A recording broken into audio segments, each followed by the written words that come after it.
morning everyone. So yan, madalas ko na nga palang tulugan ng aking bahay na bago.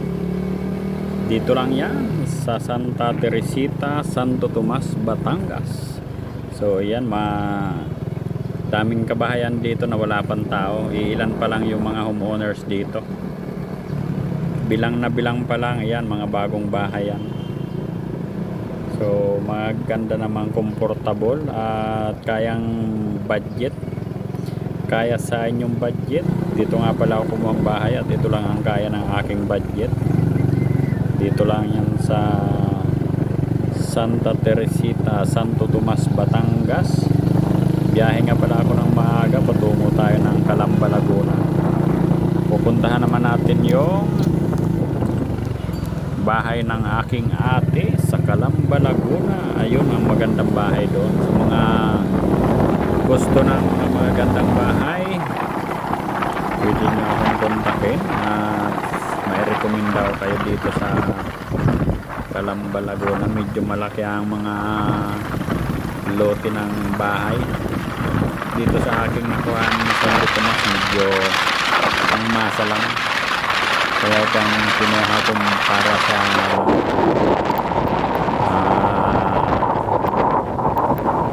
investment, para habang tumatagal babayaran natin. Kinuha ko nga pala ito sa Pag-ibig loan, housing loan. So medyo magana naman sa aking hinuhulugan kada sweldo. Kaya sa mga gusto nga pala mag-invest dyan ang bahay, dito lang kayo kumuha. At mababa nga pala ang monthly ko dito. Nakuha ko to nung pandemic, mababa pa ang presyo niya, pero ngayon halos tumaas na ang presyo niya. Mabilis tumaas ng bahay at lupa. Buti lang nakaabot pa ako. So ayan, dito na tayo sa patungo tayo ng Laguna, Calamba, Laguna. Medyo madulas nga pala ang kalsada, kaya ingat-ingat tayo sa ating pagmamaneho.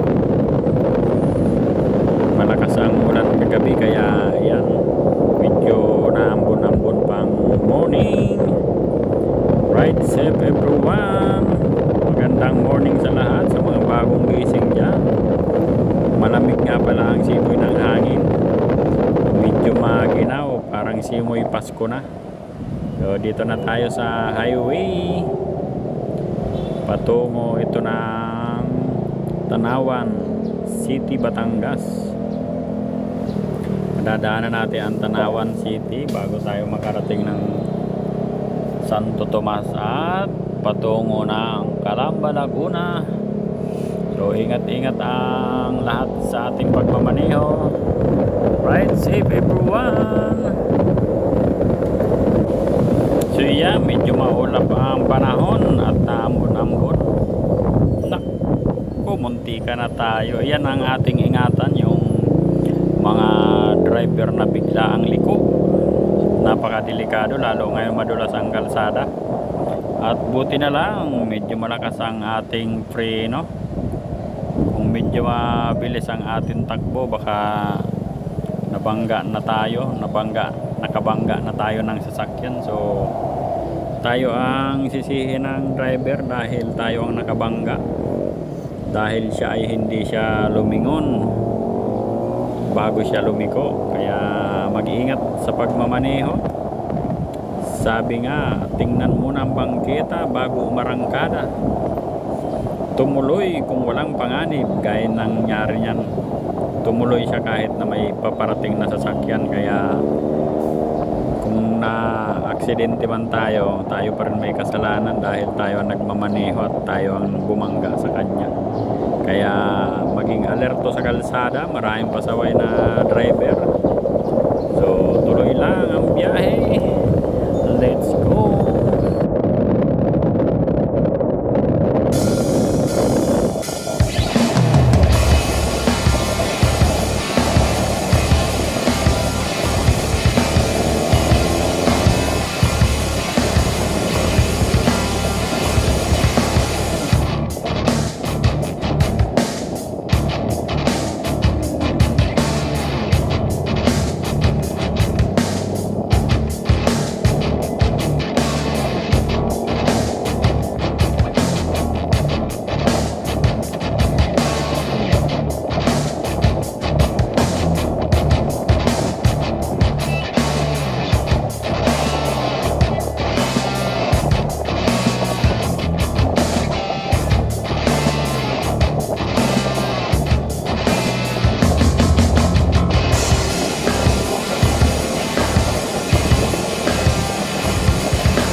So ayan, dito na tayo. Medyo maliwanag na ang kapaligiran. Good morning everyone. Sa mga bagong gising, good morning. Walang ulan dito, medyo tuyo ang kalsada kaya maganda ang magpatakbo dito ng mga sasakyan.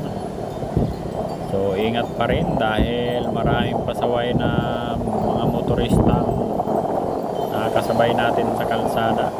Mag-ingat din sa pag-overtake, baka biglang liko ang inyong ino-overtakean. So maging alerto tayo sa manibela at preno para iwas disgrasya. Dito na nga pala tayo sa Tanawan City. Ito na ang bayan ng Tanawan. So tuloy lang ang ating biyahe. Kaunting minuto na lang makakarating na tayo sa ating patutunguhan. Let's go!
So yan, update tayo. Marami nga pala tayo nadaanan ng mga shuttle bus. Yung mga shuttle bus ng mga company at mga van shuttle. Shout out sa ating mga kababayan na maaga na pasok sa kanilang trabaho.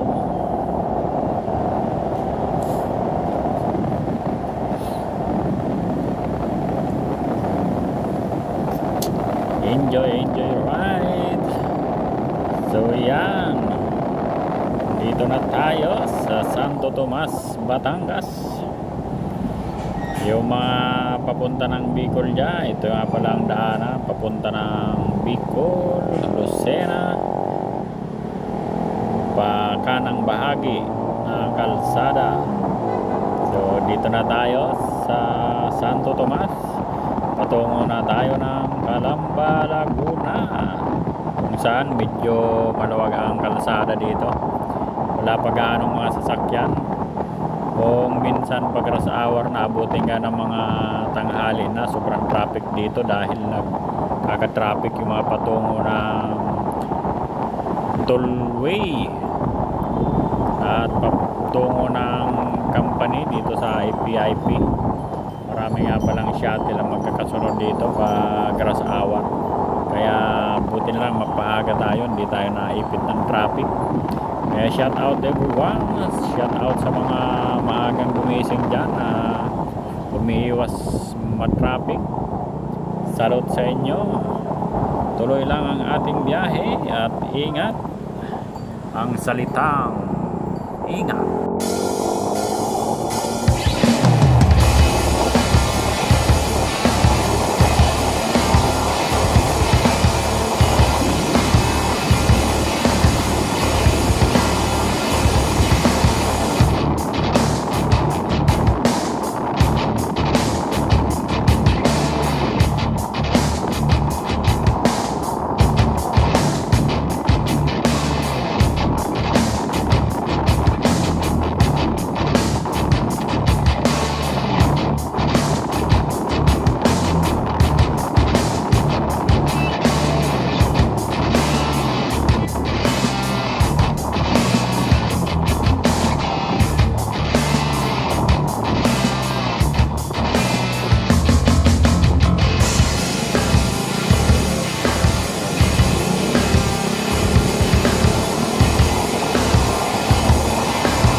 grasya para sa ating pamilya. So malapit-lapit na ang ating lilikuan. Dito na tayo sa Turbina Milagrosa. So papasok na tayo ng gate. Mahirap nga pala lumikiw dito, lalo na pag liliko kayo ng kaliwa, kaya habang malayo pa, tsansahin nyo yung pagliko nyo dahil napakaraming sasakyan dito. So yan, dito na nga pala tayo. Inspection tayo ng guard kung saan daw tayo pupunta, kasi hindi pa tayo kilala ng mga guard dito, kaya kailangan natin sumunod sa protocol para secured. So maganda nga pala ang bahay dito. Ayan o, sa mga gusto nga palang kumuha ng bahay, pwede kayong kumuha dito along the highway lang. So ayan, dito na tayo. Thank you for watching. Hanggang sa muli. Bye bye.